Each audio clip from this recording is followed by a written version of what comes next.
Well, good evening.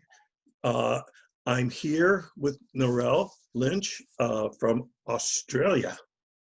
Uh, did my readers all catch that? Australia. Mhm. Okay, and we're live and talking to her.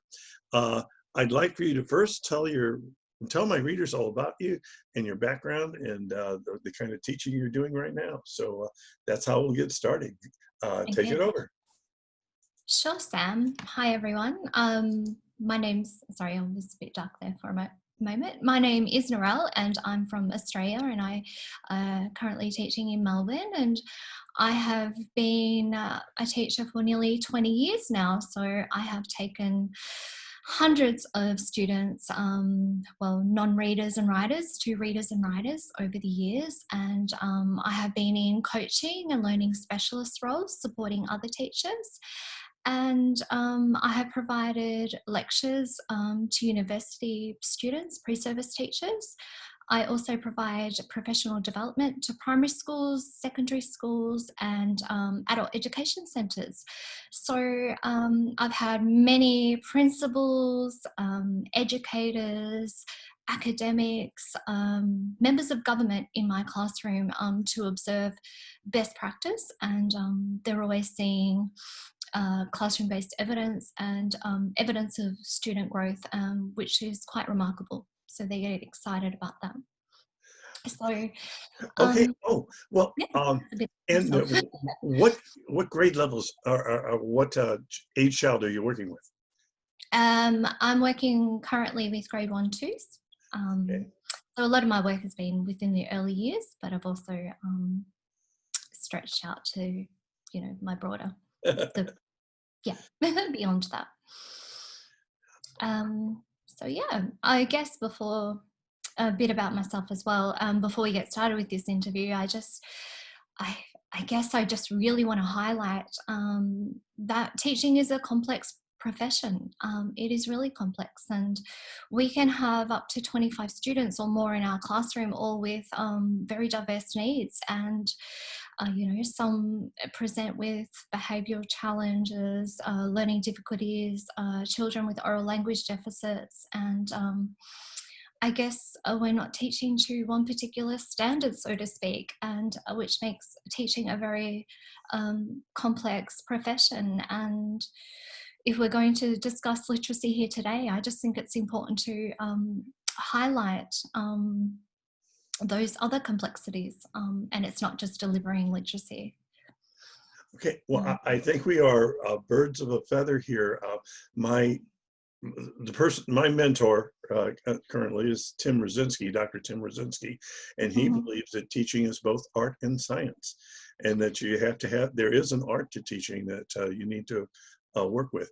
On the next question now, your views about taking a complete view about how students decode, your opinion, and most especially your opinion about this move that some folks have to try to turn kindergarten into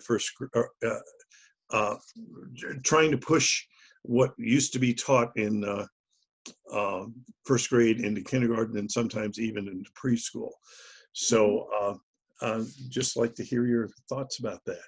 Okay, so that's quite a loaded question. So I will have a little bit to say about That's it, the if only that's all kind I know. I'm sorry. No, it's great. I guess that we, in understanding those complexities I just raised, teachers are teaching to all students' needs. So we are remedial teachers within our own classrooms, and at the moment there's in considering those complexities, there's a large discussion surrounding phonics at the moment.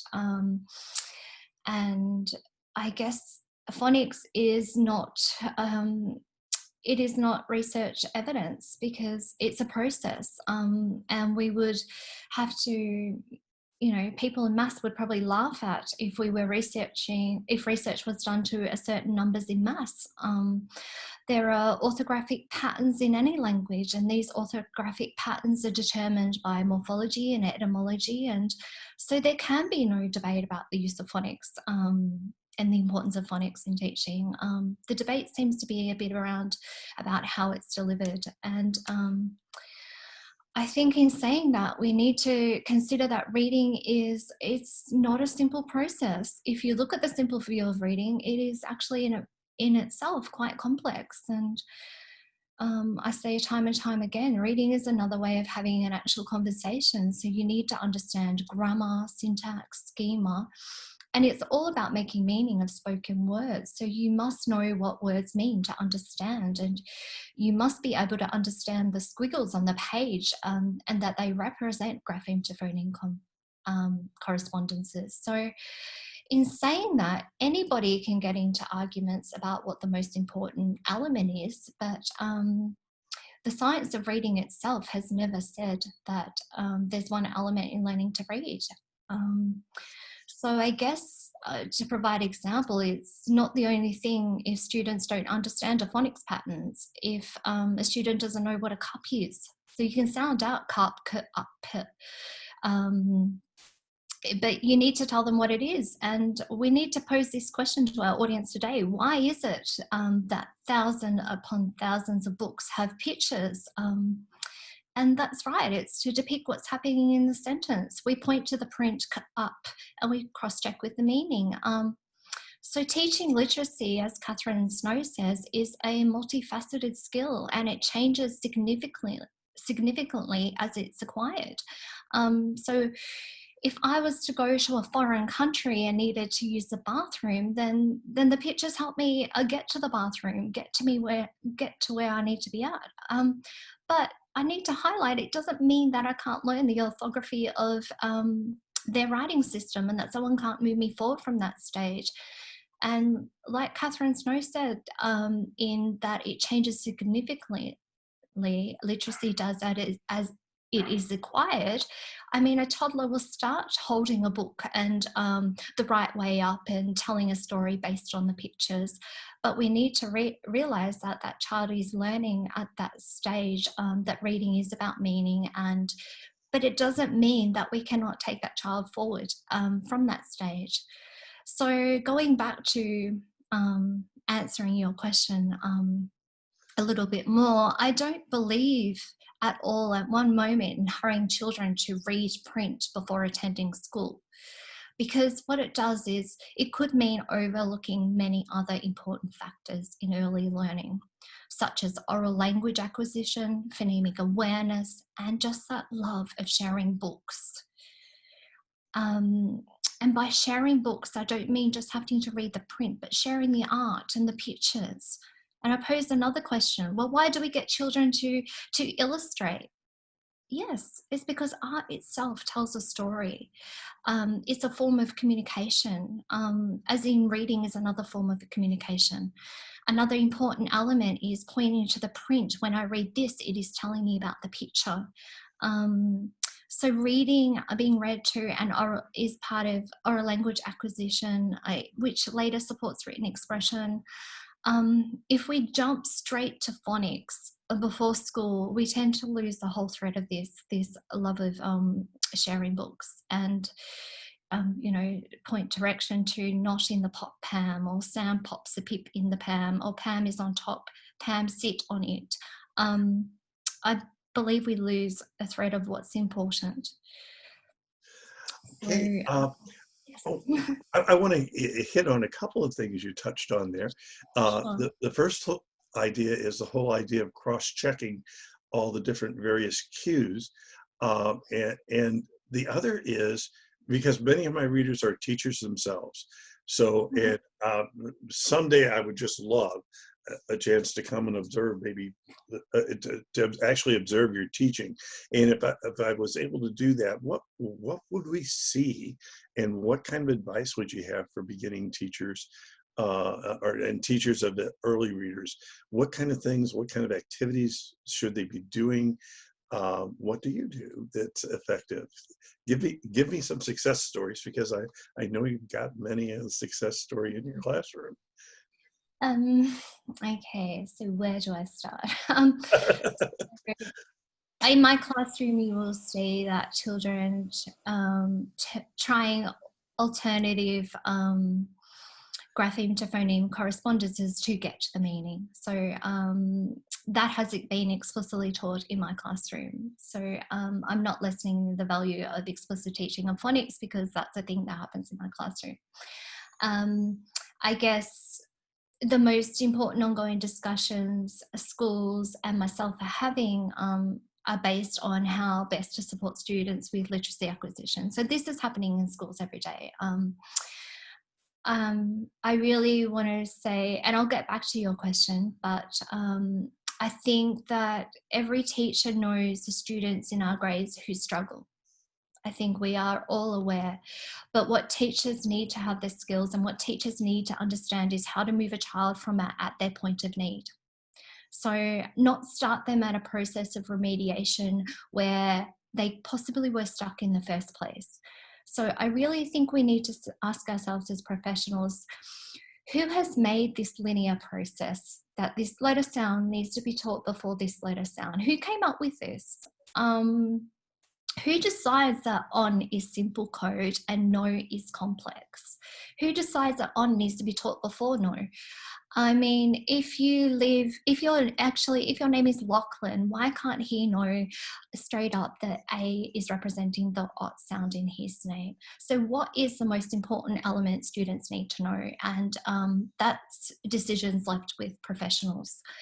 I think, we also need to ask ourselves, well, why is it that we're being told there are so many highly intelligent learners who struggle in literacy? Is it because they're still being stuck trying to apply a code, trying to apply what they are being told about letter sound processes? Is it because we're not letting children see orthographic patterns from the very beginning of schooling that's causing the problem?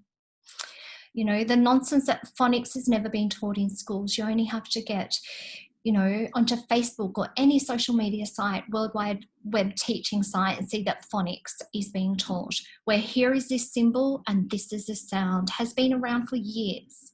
Can anyone out there tell me that a child doesn't know that A makes at, B makes but, C makes and so on? So if we look at that deeply, is what we are teaching shallow?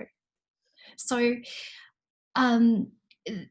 that is so important. So are strugglers struggling with cat, dog, fat, pig, or are they struggling with was, to, do? If we go back to McGuinness, this phonics teaching has been going on for 23 years. So for millions of children who have been through that process and who are still failing. So it's not, I never say these children are behind. They're not behind in their learning, they're stuck. They're stuck at letter sounds processes, and they need a teacher who understands orthography to be able to take them forward, because they don't understand the depth of the orthography. So why is it that we have highly intelligent learners? I keep asking. So I get children, Sam, coming into my grade telling me what a cephalopod is. They know it's an octopus, a squid, and a cuttlefish. They're giving me 3 examples. But then I'm saying that that child cannot learn that O is in on, and O, that, yes, the letter O is representing in on, and it's representing O in no, and is representing U in to and do, and they can't discriminate that difference. I beg to differ. So I provide precisely what the child needs to move them forward. And in doing that, these are questions I've asked myself. Okay, so these are questions I pose to myself all the time. This has led to the change in my teaching practice. You may well be aware that Denise Ritchie has been one of my many mentors, and she has posed many questions to me that makes me reflective in my own practice. And okay. I'm going to interrupt you for a moment, because that's exactly where I was going, is Denise. And keep in mind, some of my readers are not aware of the THRASS Institute or the importance of orthographic information and how you folks handle it. I'm going to be interviewing Denise next. Okay, but could you give us? Could you just give us, for somebody that knows nothing? Can you kind of clue in on what's going on? So from the very, I have a chart in my room, which is it shows the 44 phonemes and some spelling choices to represent those 44 phonemes. So I can teach using that chart any words such as to, do, on, no at the point of need when the child needs it. Now the chart doesn't change, it's sustainable, so it's got that anchorage that the children can hook onto. So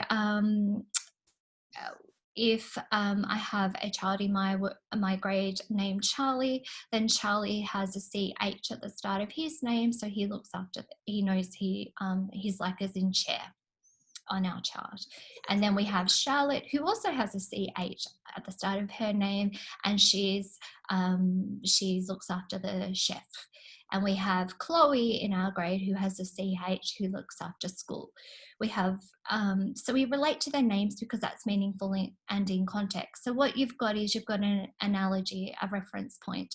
And when we are writing chocolate, well, that's like as in Charlie's name. When we are writing Christmas, that's like as in Chloe's name. So we use the names to make connections, but those pictures and those spelling choices are in words of the chart. So lots of people say, oh, well, there's this myth out there that that could be cognitive overload, having a chart like that in your room. But then I pose the question, why? Well, why do we have a number system? Why do we, as in a number chart from numbers 1 to 100 on in our classrooms? Why do we have the 7 days of the week in the classroom? Why do we have the months of the year? It's because we don't give little bits of information to children. We show them the whole and we work within the whole. We break it down in its parts so it's not cognitive overload. And that's what THRASS does. So while I'm dealing with the word was, as in water, as in swan, and as in liaison, so there's your analogies the children hook onto. We can also take children further with what, want, and at that point of need. So the chart is just a reference point, like a periodic table in chemistry, to explain our language, and I can do that with any word. Now, that also poses a question, well, cognitive overload. We hear a lot about that. And once again, I'll say we break it into the parts depending on the child. And, you know, while one child might need repetition in was because they're still spelling it W-O-Z, because they're stuck on that initial code, that we can actually continue to show them the patterns in. So I guess my point is, Sam, it's not what when we explain things to children, that's not cognitive overload. But our instructional strategies will reduce cognitive overload, and that's through our questioning, our feedback, our depth and complexity in our repetition. But that chart in my classrooms allows me to differentiate. That child doesn't have to stay on was and the A representing the op pattern. I could move another child forward with what they're having trouble with. So you asked about my teaching practice, and I'll provide you a lovely example, something real. I use mentor texts, so beautiful quality literature for written expression to help support children.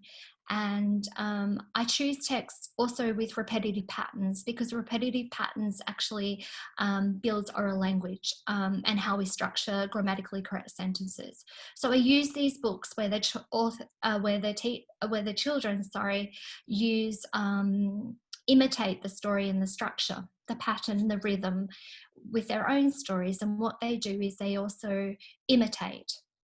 So they add their own little innovation, which brings in creativity, which is really exciting to see, because they end up writing based on their interests. So brown bear, what can I see, can end up in a story about Minecraft, but they're using that pattern. You know, John, what can I see? I can see a creeper looking at me. But they're getting that structure of how to formulate sentences. And what's really exciting about that is often these books, I can pull out a word, and a common word, high frequency words our children struggle with, and I can say, for instance, if it's little, I'll pull out that word because I know in my grade that children are misspelling the word little. And why? Because they hear it, they hear but a lot of them get stuck on, well, L is and E is and that's not applying to little. So I remediate at that point of need. What can we hear? It, what's the spelling pattern at the end of the word little? The orthographic pattern is LE. And then all of a sudden, after doing an activity like that, they're actually hearing it in the book they're reading, they're writing it through their imitation and innovation, and they're having opportunities to inquire. So the next day I rock up at work and my desk is covered in post-it notes with the orthographic pattern of LEs stuck all over my desk. They've found it in books, smile, crocodile, Nile, and come up with a whole list. We discuss the meaning of the words and how do you know about that word, the Nile River, etc. It gets pretty exciting, and the looks on their faces. So what I've enabled is I've enabled an understanding, so then children can go off and actually inquire. So if you only have explicit teaching and not discovery learning, then you're programming robots. So my teaching opens up pathways for children to problem solve, and it's not just a symbol with at, and then they're not able to transfer that learning further to other words like was and, or, Lachlan and, A can make the sound. So it's getting onto those orthographic patterns from the very beginning. Okay, and I'm going to chime in here and point out Sorry. to my no. For my readers who are listening in, you are listening to a master teacher. I don't mean to embarrass you, but readers, you are listening to our listeners. You are listening to a master teacher. Please notice that her knowledge of the phonic sounds and how to pronounce them. I always listen for is someone saying sta, duh, and adding that schwa sound into the sound, adding sounds that really don't belong, and not knowing what the sounds are and not doing them properly. So you've got that all mastered wonderfully. I don't know if teachers in America are really familiar with the THRASS chart. I really wish you folks would sell one over here. I would give my IT for a THRASS chart. For readers that know what we're talking about, it's that chart that you spoke of that has all the sounds in one spot, and you come back to it and teach on a daily basis. And I know Denise, when she does her interviews, going to be talking about that as well. And that strong that reading's about meaning making, and that it takes both direct instruction and discovery learning. So if I had a wish, I'd wish my grandchildren could be in your room. Okay, so let's see. What are I'm going to jump on to one of the other questions, and that is, what are things that teachers can and should do in real reading and writing in their daily teaching? So what are the things they can do? You alluded to some of it. Some of it is the book choices they make and the rest. But any other, you have folks listening in that might be teaching on Monday. So, and you said that you've taught teachers. So when you do, what kind of things do you really stress to them about how they need to organize and what they need to do? Sure. Explicit teaching is fundamental, so it allows that discovery learning. So I absolutely, all these skills are interrelated, so they shouldn't be taught separately. So it needs to be all in meaningful context. So when there's so many out there saying that they don't teach letter names first, for instance. They teach this symbol is a sound. But at what point do we teach letter names? I mean, are we going to teach it this way and then we're going to teach it right later on? Or can we just teach children how it is to start with? Because all these skills are interrelated. So if, example for handwriting, I've seen practices where students are overwriting or writing their well, the symbol A, we'll call it a symbol, and then they're saying at, and as they're writing, they're going at. And it's isolated. And what you're doing with handwriting is fundamental. And when you're making those movements and writing, it's actually helping you associate what you're saying to that symbol and remember it, retain it. So you're going all those times. And then when children are transferring it into words like their own name, or they're just having to overthrow that and some children cannot overthrow that. It's embedded. And so right from the start, sustainably, we need to be asking ourselves, well, this symbol here is actually a letter A. And when we're writing it, we are saying down, around, up, down, around. That's how we form the letter A. So handwriting is paramount because it takes off the cognitive load of how to form that letter. I mean, I tried writing in IPA when I initially started, and I thought, this is exactly what the kids are going through. I know what I need to write, but I'm trying to form this symbol, this foreign symbol that I've never seen before, but I knew my IPA well. So it's really important to be able to handwriting, absolutely fundamental, and that this letter sustainably is always going to be an A. But in this is when Denise will go more into the THRASS chart, but you can see that in the THRASS chart, the letter A in banana is representing R, and the letter A in ant is representing at, and the letter A in baby is representing A. And we can relate it to their names, that this is not an at. When are we going to move from that process that this is an at, and then later on we're going to show them how it is and change that process along the way. So handwriting important, daily formation of the letters to take off that cognitive load, so it's automaticity. Referring to the orthography, I mean, and discussing the meaning. We're talking trigraphs in my grade, and children came up with words such as tripod. Okay, so what does a tripod mean? It's the same because it's got three legs. What does pod mean? It means foot. Do I say 3 foot? No, I say 3 feet when it's plural. And then they go, wow, that brings it back to cephalopod. What is cephalopod? Pod meaning head. And we get in these great discussions. And a triceratops, they love triceratops. And what does a triceratops have? That means three horns. And some kids interested in planes, we got into tri-jets. I didn't even know, I was Googling half of them. But we need to give credit for what kids do bring to us, and it's not saying that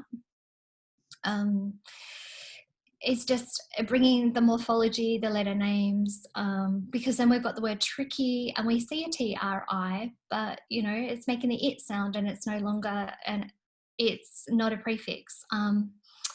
Kids amaze me every day, but I had to have the understanding myself to take their learning further. And I did get a lot of that from a lot of PD, hours of PDs I've attended and learnt myself, and also Denise Ritchie, and she'll go into it, but she taught me IPA, so then I understood the International Phonetic Alphabet and how to remediate with children's errors and why they were doing it. Okay. I don't know if everyone over here knows the success that you all are having over there.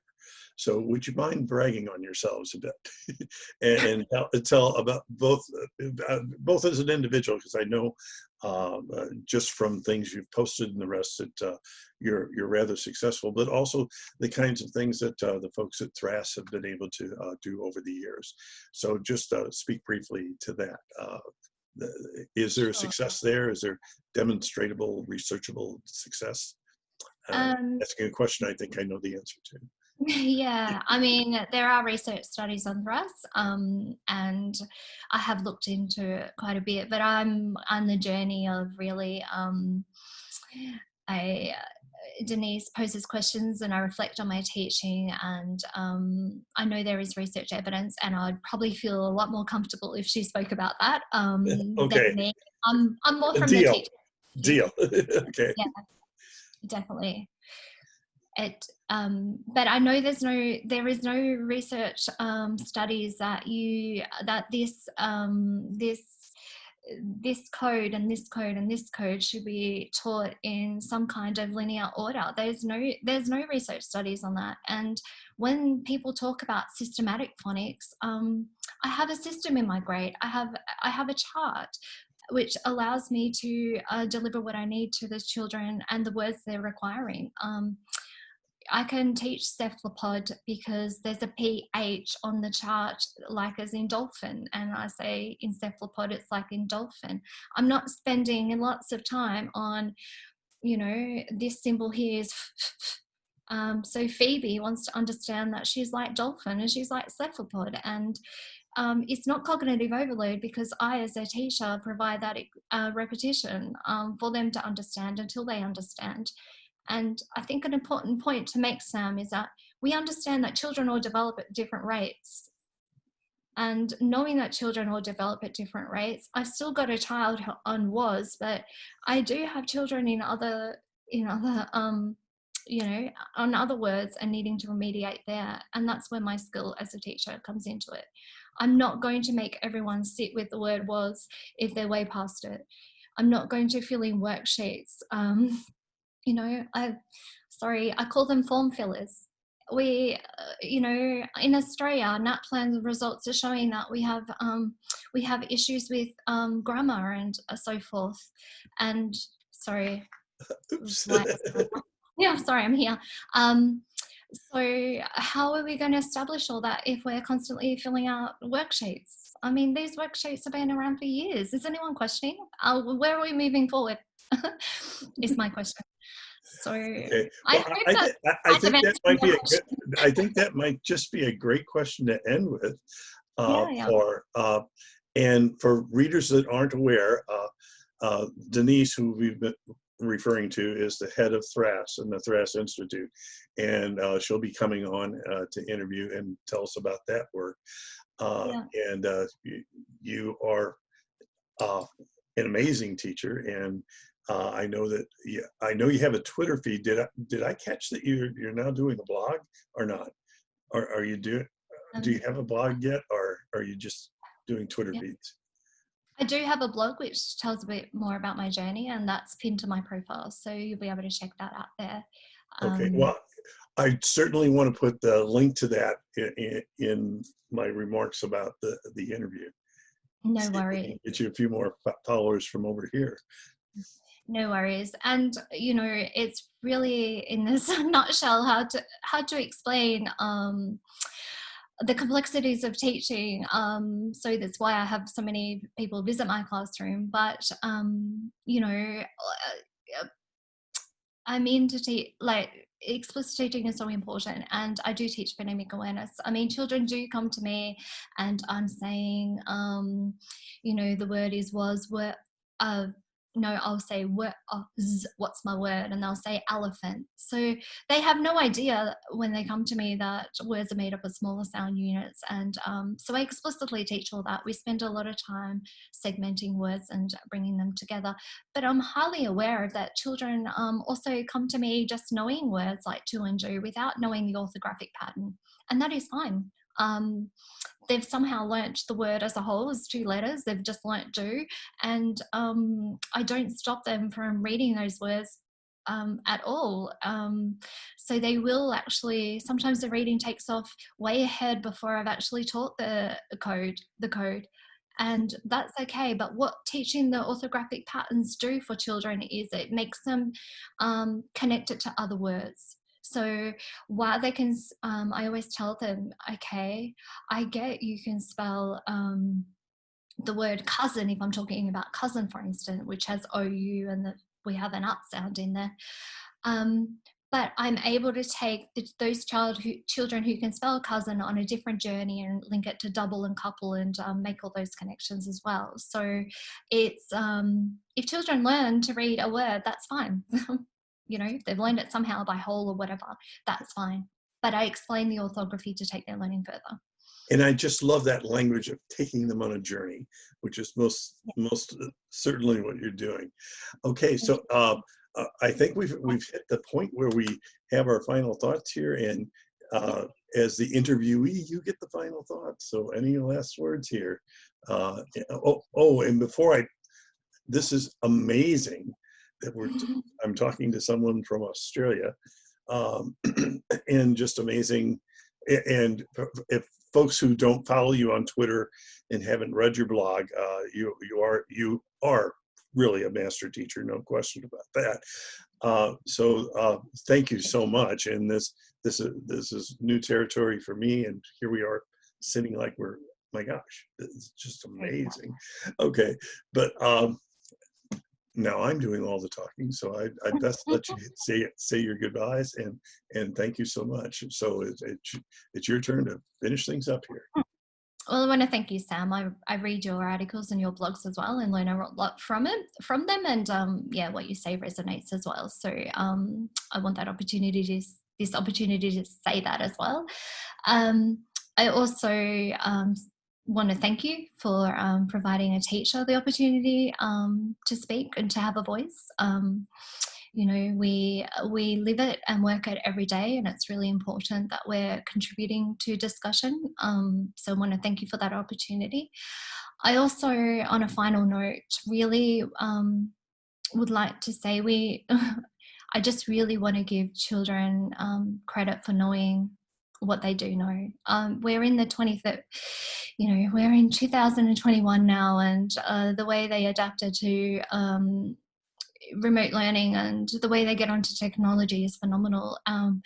We need to give credit for what children do know, and what they bring to me is pretty phenomenal when I explain things and how things are to them. So I guess with the literacy process, I'm always giving credit where due, and then taking them forward on that journey. So if there's a misspelling of the cause, for instance, great. You've represented the B sound with the letter B. That's fantastic. You've got that part right. You've got the E representing the E sound correct. Well done. You've got the C representing a phoneme. Fantastic. And then I show them the part of the orthography that we need to remediate. Look, we only need to know the AU, and that's just like as in sausage and Australia, the country we live in. Fancy that. It's important to know that. We have Austin in our grade. Wow, and he lives in Australia and he loves to have the sausage, cauliflower, and we make some amazing connections. So when I'm correcting students' misspellings, I'm not at all, taking them back on some kind of linear process. I'm giving credit where due and remediating at that point in need, which is really important and exciting as well. So on that note, oh gosh, I've said a lot. Oh, you have. I'll have to interview you next time, Sam. Okay, well, I'm up for it. Okay, so I think it's time to say bye. Bye, everyone. And we'll pick things up again, I hope, with Denise and talking about THRASS and all the rest. And I think Mike just did something. Okay, God bless technology, right? Okay, so signing off here from the Central Time Zone. This is kind of interesting, a final thing. Here right now, it's about 20 to 8. What is it at your place? At 12:40, so lunchtime. Okay, so from really across the world, I'm going to stop the recording here and say goodbye. Goodbye. Bye for now. Bye, everyone.